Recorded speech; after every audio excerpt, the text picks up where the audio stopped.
So far what we're looking at is safety and feasibility of using these devices on the inpatient unit as well as in the chronic phase. And what we're seeing is that the patients are able to use them as an extension of the therapy process, and they're able to progress the patient using the progression plan they would typically do in therapy. So those are key elements in making sure the therapist can actually use and prescribe the device within each individual's patient's needs. What we're looking at now is looking at the human-robot interaction. So what we do at Kessler Foundation is always an extension into translational research. We want to take the device and put it on the inpatient unit or put it with the patient right away or in the therapist's hands. So we focus a lot on translational research, making sure that the devices or the things we're interacting with or studying with are going right to the unit or right to the patient, right to the physician.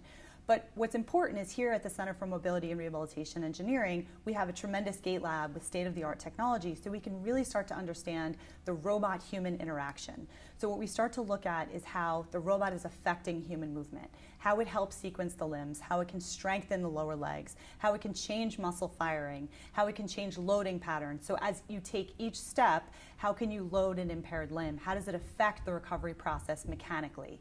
And so my background is in biomechanics, so I'm looking at the physics of human motion. And so not only do we want to know how the recovery process has changed, how adding these devices can change therapeutic options, but we want to really understand the physics of human movement and how we're changing patients' movements, which ultimately is affected in the rehabilitation process.